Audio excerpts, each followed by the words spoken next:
태초부터 있는 생명의 말씀에 관하여는 우리가 들은 바요, 눈으로 본 바요, 자세히 보고 우리의 손으로 만진 바라. 이 생명이 나타내신 바 된지라. 이 영원한 생명을 우리가 보았고 증언하여 너희에게 전하노니 이는 아버지와 함께 계시다가 우리에게 나타내신 바 된 이시니라. 우리가 보고 들은 바를 너희에게도 전함은 너희로 우리와 사귐이 있게 하려 함이니 우리의 사귐은 아버지와 그의 아들 예수 그리스도와 더불어 누림이라. 우리가 이것을 씀은 우리의 기쁨이 충만하게 하려 함이라.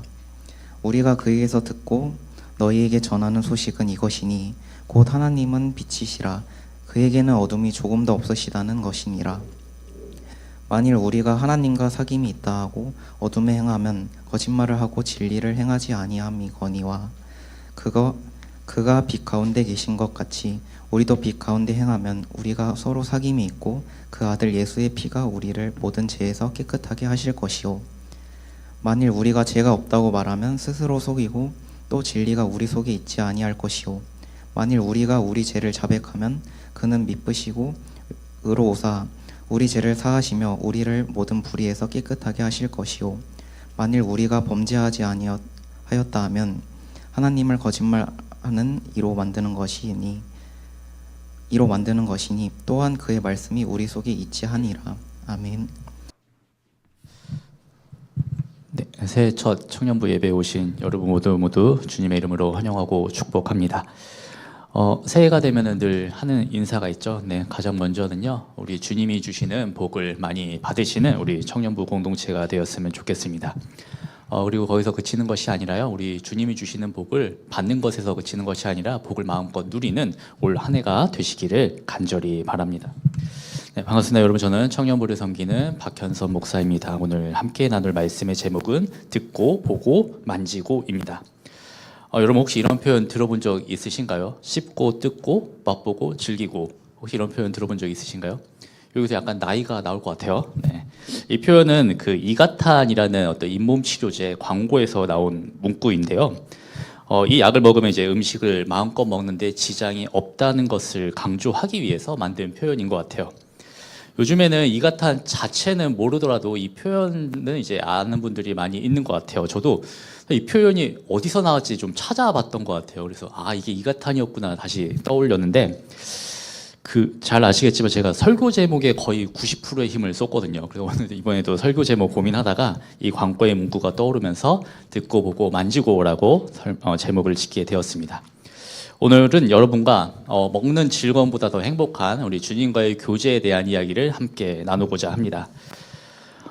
새해가 되면서 여러분은 어떤 다짐과 결심을 하셨나요? 새해가 되면 그리스도인들이 하는 다짐들 참 많이 있죠. 대표적으로는 이번만큼은 내가 성경 한 번은 다 읽어보겠다라는 다짐하게 됩니다. 이미 진행하고 계시는 분들도 계실지 모르겠어요. 이미 중도 하차하신 분들도 계실지 모르겠습니다. 또 많이 하는 다짐 중에 하나는 올 한 해는 우리 하나님과 더욱더 가까워지자, 이런 다짐 많이 하게 되는 것 같습니다. 하나님과 가까워지는 것, 하나님과 교제하는 것, 여러분, 이것은 모든 그리스도인의 목표이고 다짐일 것 같아요. 근데 여러분, 하나님과의 교제 잘 되시나요? 솔직히 안 된다라고 느낄 때가 더 많이 있는 것 같아요. 왜냐하면 내가 너무나도 쉽게 유혹에 넘어가고 내가 너무 쉽게 무너지기 때문이지 않을까 싶습니다. 하나님과의 교제란 무엇인가? 어떻게 하나님과 깊은 교제를 할 수 있을까? 오늘 함께 읽은 이 요한 1서 1장의 말씀은요, 바로 이 질문 앞에서 시작합니다. 신약 성경은 총 27권이 있죠. 27권 중에서 요한이라는 타이틀이 붙어 있는 성경이 있습니다. 일단 복음서 안에서는 이제 요한복음이 있고, 그리고 요한 1서, 2서, 3서, 그리고 우리가 지난달 열심히 큐티했던 요한계시록이 있습니다. 신약학을 공부할 때 아주 크게 세 부분으로 나누어서 공부를 하거든요. 먼저는요, 복음서 영역입니다. 그리고 바울의 서신들이죠. 바울의 편지들. 마지막으로 요한의 문서들입니다. 그러니까 요한의 문서들을 따로 분류해서 공부할 정도로 이 요한의 문서는 신약학에서도 굉장히 특별한 위치를 가지고 있어요. 요한의 문서들이 이러한 특별한 위치를 가지고 있는 이유는 이 요한의 문서들이 기록된 배경 때문이지 않을까 싶습니다. 요한의 서신들은요 가장 먼저 이 이단 때문에 이 책들을 기록을 했습니다. 여러분 이단도요 시작은 성경에서 시작을 해요. 그러니까 애초에 이단이라는 표현 자체가 한문으로 달을 그리고 끝단이라는 이제 한문을 사용을 하죠. 다시 말해서 이제 시작은 같지만 그 끝이 다른 방향으로 가기 때문에 우리는 이단이라고 부르고 있는 것이에요. 요한이 이 성경을 기록한 시대적 상황이 굉장히 중요합니다. 여러분 이때는요 영지주의라는 사상이 그 널리 퍼져 있던 시기였습니다. 그런데 이 영지주의가 이단이었거든요. 영지주의는 헬라어로 이제 그노시스라는 지식이라는 말에서 출발합니다. 근데 이 영지주의의 가장 큰 특징은요, 이분법적인 사고를 가진다라는 것이에요. 그러니까 늘 둘로 쪼개서 생각을 하는 것이죠. 그래서 이들은요, 세계도 둘로 쪼개서 생각을 했어요. 여러분, 세계를 둘로 쪼개면 어떻게 될까요? 이들은요, 세계를 영과 육으로 이 두 가지로 분류해서 봤습니다. 근데 이들이 생각하기에는 영이라는 것은 늘 선하고 영이라는 것은 늘 깨끗해요. 반면에 육체는요 늘 악하다라고 본 것이에요. 육체는 너무나 더럽고 열등한 것으로 봤습니다. 그러니까 영과 육을 봤을 때 영혼은 늘 깨끗하고 고귀하고 귀한 것으로 이제 본 것이죠. 이들이 왜 이런 생각을 가졌냐라고 한다면요, 그 플라톤 철학의 개념에서 이데아라는 개념이 있습니다. 이들은요 그 눈에 보이는 세계는 진짜가 아니라 그림자라고 봤던 것이에요. 진짜 세계는, 그 고귀한 세계는 눈에 보이지 않는 차원에 있는 것이고 그것의 완전한 본질인 그 이데아가 존재했다고 믿은 것이에요. 그러니까 그곳에 이런 관점으로 보다 보니까 물질은 불완전한 것이 되어버리는 것이죠. 그래서 육이 더러운 것으로 치부된 것이에요. 반면에 보이지 않는 세계, 그 이데아는요 너무나도 순수하고 완전하고 변하지 않는 것이었어요. 그래서 인간의 목표가 어떻게 되었냐면은 이 물질 세계를 초월해서 그 보이지 않는 참된 세계, 그 이데아를 인식하는 것에 인간들의 목표가 있었다라는 것이에요. 여러분 이렇게 되면 어떻게 될까요? 구원에 대한 이해가 달라지게 돼요. 그러니까 구원을요 어떤 삶의 변화가 아니라 인식의 변화로 이해한다라는 것이죠. 그러니까 이들은 구원을 십자가를 통해서 주어지는 은혜가 아니라요 숨겨진 지식을 깨닫는 사건으로 이해를 했습니다. 구원을 그러니까 보통 사람들이 이 구원을 알지 못해요. 깨닫지 못하는 거죠. 이 일반 사람들은 깨닫지 못하는 굉장히 고차원의 지식으로 이해를 했다라는 것이에요. 그래서 선택된 사람들만 그 비밀을 깨닫고 전달받았다라고 믿었어요. 다시 말해서 이 구원이라는 것이요 믿음을 통해서가 아니라 깨달음을 통해서 온다라고 생각을 했던 것이죠. 그럼 복음은요 모두에게 공개된 기쁜 소식이죠. 그런데 영지주의의 그 구원론은요 폐쇄된 그들만 알고 있는 은밀한 비밀이 되어버립니다. 그러다 보니까 여기서 두 가지 문제가 생기게 돼요. 먼저는요 예수님을 어떻게 보느냐의 문제가 생기게 됩니다. 영지주의는 이 거룩한 영은 굉장히 거룩하죠. 근데 이 거룩한 영이 이 더러운 육신에 올 수 없다라고 생각을 했어요. 근데 우리 예수님이 어떻게 이 땅에 오셨나요? 인간의 몸으로 이 땅에 오셨죠. 그러니까 영지주의자들에게 이 예수님은요 더러운 존재가 된 것이에요. 그래서 성육신을 받아들이지 못하게 된 것이죠. 여러분 우리 기독교는요 예수님을 신이라고 믿는 종교예요. 근데 그게 끝이 아니죠. 예수님이 완전한 인간으로 오셨다라는 것을 믿는 종교입니다. 예수님이요 99.9%의 인간이 아니라요 100% 인간이 되셨다라는 것이에요. 그런데 영지주의자들은요 이들이 보기에는 인간은 너무나도 더러운 존재이니까 예수님이 하나님이 진짜 사람이 되셨다는 이 고백이 막히게 된 것이에요. 인정을 못하게 되는 것이죠. 그래서 이 영지주의자들은요 두 가지 주장을 하게 돼요. 하나는요 예수님이 사람처럼 보였을 뿐이라고 주장을 합니다. 그러니까 쉽게 표현해서 예수님이 겉모습만 인간이었다라는 것이에요. 다른 하나는 예수라는 인간이 있었는데 이 예수라는 인간한테 이제 신적인 능력이 내려온 거죠. 그래서 막 사람을 살리고 뭐 기적을 일으켜요. 근데 십자가 고난이 왔을 때 그 신적인 능력이 떠나갔다라고 해석을 했습니다. 그럼 둘 다 굉장히 그럴싸해 보이죠? 근데 결론은 같아요. 그것은 예수님의 십자가가 구원의 중심이 되지 못한다라는 것이에요. 되게 그럴싸해 보이지만 우리를 위해서 피 흘리신 예수님의 의미가 완전히 사라진다라는 것을 의미하는 것이에요. 그뿐만이 아닙니다. 영지주의자들은요 윤리도 왜곡을 했어요. 그러니까 이제 몸이 악하잖아요. 몸은 악한 존재. 몸은 악하니까 몸으로 하는 일이 전혀 의미가 없게 된 것이에요. 전혀 중요하지 않게 된 것이죠. 그럼 어떻게 될까요? 소위 말해서 내 몸을 막 쓰는 거예요. 막 사용하는 거예요. 이런 문제가 생겼다는 것이죠. 그래서 이로 인해서 교회 안에서 혼란이 생기기 시작한 것이에요. 내가 교회 안에서 예수님을 믿는다라고 말을 하는데 예수님과는 전혀 상관없는 삶을 살아가는 사람들이 생겨나기 시작했습니다. 이것이 두 번째 문제였어요. 교회 안에 이 두 가지 문제, 예수님을 어떻게 바라볼 것인가, 그리고 이제 예수님을 믿는다라고 말하지만 막 살고 있는 이 두 가지 문제에 대해서 두 가지 문제가 생겨버리니까 이 교회 안에서 어떤 문제가 생겼을까요? 교회 공동체 안에서의 그 교제가 완전히 박살나 버린 것이에요. 그리고 이 죄에 대한 인식도 완전히 달라지게 왜곡되어 버렸습니다. 자, 이런 시대적인 배경에서 요한은 요한 문서를 기록한 것이에요.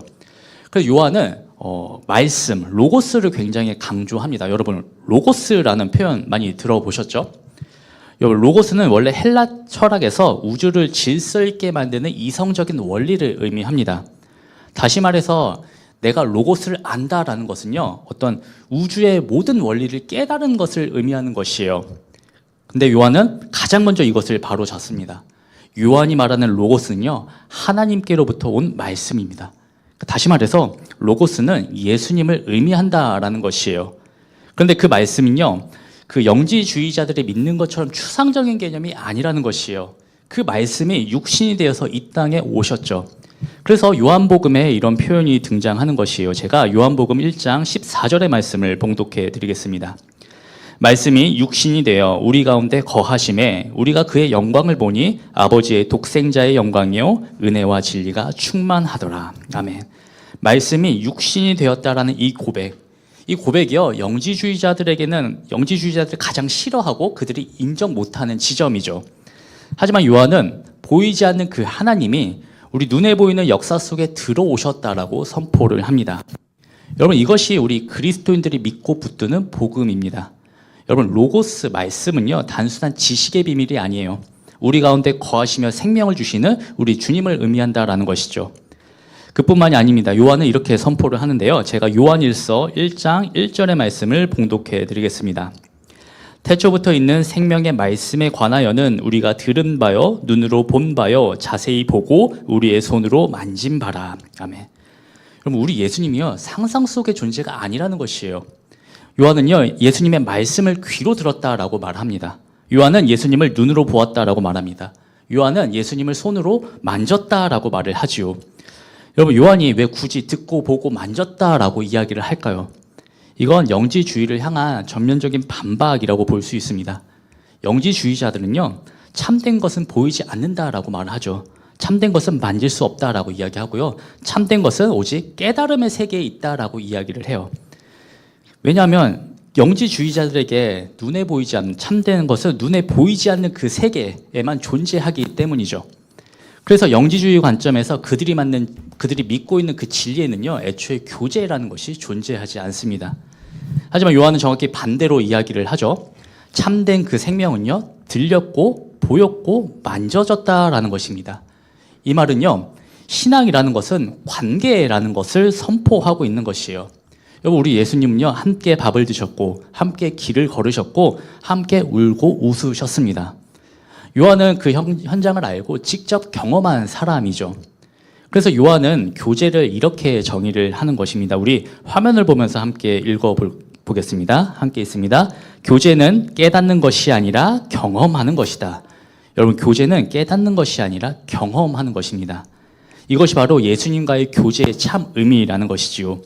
여러분, 우리 예수님은요, 듣고 보고 만지며 교제할 수 있는 분이십니다. 이어서 요한은요, 그렇다면 성도가 구체적으로 어떻게 예수님과 교제하며 살아가야 되는지에 앞서서 먼저 하나님이 어떤 분이신지를 선포합니다. 제가 5절의 말씀을 봉독해 드리겠습니다. 우리가 그에게서 듣고 너희에게 전하는 소식은 이것이니 곧 하나님은 빛이시라. 그에게는 어둠이 조금도 없으시다는 것이니라. 아멘. 여러분, 요한은요, 먼저 교제를 어떻게 해야 되는지를 말하지 않아요. 요한은 먼저 하나님이 어떤 분이신지를 이야기를 합니다. 여러분, 이 순서가 신학적으로 굉장히 중요해요. 왜냐하면 이 교제라는 것은요, 교제의 대상이 결정하기 때문이에요. 여러분 친구 따라 강남 간다라는 말이 있잖아요. 그만큼 우리는 이 교제의 대상에게 많은 영향력을 받는다라는 의미이죠. 우리가 보통 하나님과의 교제를 생각을 해보면요, 내가 얼마나 열심히 기도했는가, 내가 얼마나 많이 기도했는가, 내가 얼마나 진지하게 예배 드렸는가, 내가 얼마나 하나님을 생각했는가, 이런 질문에 집중하기 쉬운 것 같아요. 그래서 하나님과의 교제를 어떤 나의 노력과 나의 상태로 평가를 하는 경우가 많이 있는 것 같습니다. 물론 그런 노력 굉장히 중요하죠. 근데 요한은 그걸 먼저 말하지 않습니다. 교제는 내가 무엇을 했느냐가 아니라 그분이 누구신가라도 시작된다라는 것이에요. 그래서 요한은 우리의 교제의 대상인, 그리스도인의 교제의 대상인 하나님에 대해서 이렇게 선포를 하고 있는 것이에요. 하나님은 빛이시다. 하나님은 빛이시다. 이 말은요, 하나님이 빛이시다라는 말은요, 하나님의 성품을 말하면서도 동시에 교제의 기준에 대해서 이야기를 하고 있는 것이에요. 여러분, 빛의 역할이 뭔가요? 빛은 어둠을 밝히죠. 빛은요, 부분적으로 비추지 않아요. 빛은 내가 원하는 영역만 밝히지 않죠. 빛을 비추는 순간에요, 전체가 다 드러나게 됩니다. 그래서 빛 앞에 서는요, 항상 불편함이 먼저 오게 되는 것 같아요. 왜냐하면 내가 숨기고 싶은 것들이 있는데 빛이 오면 그것들이 자꾸 보이기 때문이죠. 그래서 빛이 오면요, 피하고 싶을 때도 있어요. 저는 이걸 새벽 예배 때 주로 많이 경험을 하는 것 같아요. 여러분, 새벽 예배 때 저의 모습을 보면요, 그냥 자연인도 아니에요. 초자연인의 상태를 하고 있어요. 그러면 새벽 예배 때 그 룰 있는 거 아세요? 아무리 반가워도 절대 아는 척하면 안 돼요. 절대 아는 척을 하면 안 돼요. 봐도 모른 척 하는 게 예의입니다. 그런데 예배가 시작하면 불을 다 켜버리죠. 그러면은 참 부끄러워져요. 막 이제 숨고 싶고. 그런데 불을 안 켰으면 좋겠지만 불을 켜야 됩니다. 제가 뭐 나름 쉬운 예를 들려고 했는데 하나님이 빛이시라는 게 어떤 의미인지 와닿으실지 모르겠어요. 우리 하나님은요, 어떤 우리의 신앙적인 모습만 비추시는 분이 아니라는 것을 말씀드리는 것이에요. 여러분, 하나님은요, 우리가 예배 드릴 때에 나만, 기도할 때에 나만, 말씀을 읽을 때에 나만 보시는 분이 아니세요. 하나님은 월요일부터 토요일까지 매일매일의 일상에서의 나를 비추고 계십니다. 모든 삶의 자리에서의 나를 비추세요. 모든 선택의 순간에 있는 나를 비추신다라는 것이죠. 근데 여러분, 이런 하나님과 교제하면 어떻게 될까요? 제가 7절의 말씀을 봉독해 드리겠습니다. 그가 빛 가운데 계신 것 같이 우리도 빛 가운데 행하면 우리가 서로 사귐이 있고 그 아들 예수의 피가 우리를 모든 죄에서 깨끗하게 하실 것이요. 아멘. 여러분, 하나님이 빛이시라고 한다면 그분과의 교제는 반드시 빛의 성격을 가질 수밖에 없다라고 이야기를 합니다. 한 번 더 이야기하겠습니다. 하나님의 빛이시면 그분과의 교제는 반드시 빛의 성격을 가질 수밖에 없습니다. 요한은 하나님이 빛 가운데 계신 것처럼 우리도 빛 가운데 행하면 우리는 주님과 교제하고 있다는 것이 증명된다라고 이야기를 하는 것이에요. 자, 정리를 해보면요, 하나님과의 교제는요, 우리의 입술의 고백으로 시작하는 것이 아니라요, 나의 실제 삶에서 드러난다라는 것입니다. 그런데 여기서 한 가지 문제가 생기게 돼요. 제가 요한일서 1장 6절의 말씀을 봉독해 드리겠습니다. 만일 우리가 하나님과 사귐이 있다 하고 어둠에 행하면 거짓말을 하고 진리를 행하지 아니함이거니와. 아멘. 한 가지 문제가 뭐냐면 우리가 어둠을 행할 때에 있다라는 것이에요. 여기서 어둠은 죄라고 이해하시면 좋을 것 같습니다. 자, 그런데 6절의 말씀을 보면 우리가 하나님과 교제를 하면 어떠한 죄도 지어서는 안 되는 것처럼 느껴집니다. 여러분, 여기서 요한이 말하는 어둠은요, 어떤 뭐라고 표현하면 좋을까요? 자기 기만? 이 정도로 이해하시면 좋을 것 같아요. 그러니까 내가 말로는 하나님과 사귐이 있다라고 말을 하면서 정작 삶의 방향은 전혀 다른 곳을 향해 있는 것을 의미하는 것이에요. 지금 요한은 그걸 지적하고 있는 것이죠. 사실 이거는 우리에게 굉장히 현실적인 문제인 것 같아요.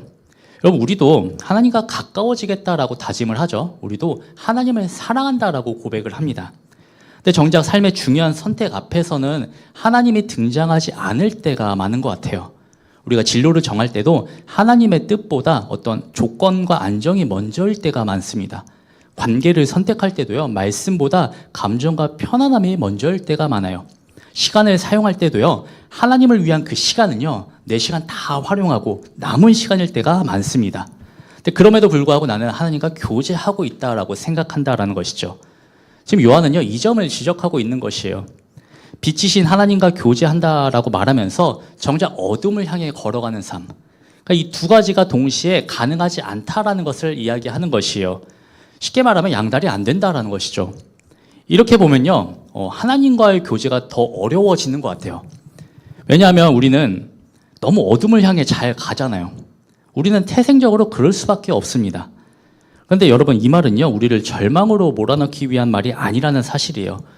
우리는 그 하나님과의 교제가 불가능하다라는 것을 이야기하는 것이 절대로 아닙니다. 요한은 우리의 연약함, 우리의 넘어짐을 문제 삼는 것이 아니에요. 왜냐하면 요한도 우리의 연약함 누구보다 잘 알고 있기 때문이에요. 오히려 요한의 이 말은요, 교제를 진짜로 회복시키기 위한 권면의 말로 이해를 해야 합니다. 요한은 그렇다고 우리에게 완벽함을 요구하는 것도 아니에요. 빛 가운데 행하라는 말은요, 어둠을 당연하게 여기지 말라는 의미입니다. 물론 우리는 하나님과 사귐이 있다라고 말하면서 어둠을 행할 수도 있어요. 분명히 그러합니다. 그런데 이 어둠과 타협한 상태로 가만히 있지 말라는 것이에요.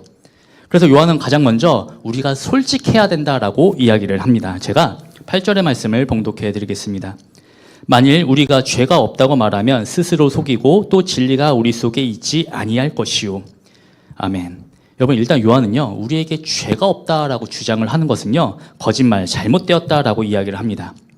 내가 어둠을 행했다, 내가 죄를 지었다, 그 사실은 솔직하게 인정하라는 것입니다. 여러분, 솔직하게 인정을 했어요. 그 다음에는 어떻게 해야 될까요? 요한은요, 그 해결책을 아주 명쾌하게 제시를 합니다. 우리에게 필요한 것은요, 완벽함이 아니라 자백이라는 것이에요. 제가 9절의 말씀도 봉독해 드리겠습니다. 만일 우리가 우리 죄를 자백하면 그는 미쁘시고 의로우사 우리 죄를 사하시며 우리를 모든 불의에서 깨끗하게 하실 것이요. 아멘. 여러분, 여기서 자백하다라는 말은요, 헬라어로 호몰로게오라는 단어를 사용해요. 이 단어의 뜻이 굉장히 재미있는데 이 두 표현이 합쳐진 거거든요. 호모라는 것은 같다라는 의미를 가지고 있어요. 그리고 로게오는 아까 로고스 말씀드렸죠. 로고스의 변형인데 말하다라는 뜻을 가지고 있습니다. 다시 말해서 이 자백은 같은 것을 말하다라는 의미예요. 자백은 내 죄에서, 내 죄에 대해서 하나님과 동일하게 똑같이 말하는 것을 의미하는 것입니다. 그러니까 빛이신 우리 하나님이 이것은 우리 죄다라고 우리를 비추실 때 우리가 핑계대거나 변명하는 것이 아니라요, 맞습니다, 하나님 이것은 죄입니다, 제가 잘못했습니다라고 동의하는 것, 이것이 바로 자백이라는 것이에요. 그런데 우리가 그 나의 어둠을 인정하고 자백할 때 놀라운 일이 일어난다라는 것이죠. 하나님이요, 우리를 혼내시는 것이 아니라요, 우리를 용서하신다라는 것이에요. 그래서 요한은 하나님을 미쁘시고 의로우신 분이라고 소개를 하고 있죠. 여기서 미쁘다라는 말은요, 믿을만하다, 약속을 반드시 지키신다라는 의미입니다. 여러분, 하나님은요, 하나님 기분에 따라 우리를 용서하시거나 벌을 주시는 분이 절대로 아니십니다. 하나님은 우리가 죄를 자백하면 우리를 반드시 용서해 주시겠다라 약속을 하셨고요, 그 약속을 신실하게 지키시는 분입니다. 앞서 영지주의자들은 육체를 악하게 여기고 깨달음만 있으면 된다라고 말씀을 드렸죠. 그들에게는요, 죄에 대한 아픔도 없고 회개는 더더욱 없었습니다. 그러니 당연히 하나님과의 어떤 인격적인 교제 자체가 없게 되는 것이죠. 하지만 요한이 말하는 그 하나님과의 사귐, 빛 가운데 행하는 삶은 다르다라는 것이에요. 물론 이 삶이요, 죄를 전혀 안 짓는 무결점의 상태를 의미하는 것이 아니에요. 죄를 지었을 때 숨지 않고 오히려 그 죄를 빛이신 하나님 앞으로 들고 나가는 용기를 의미합니다.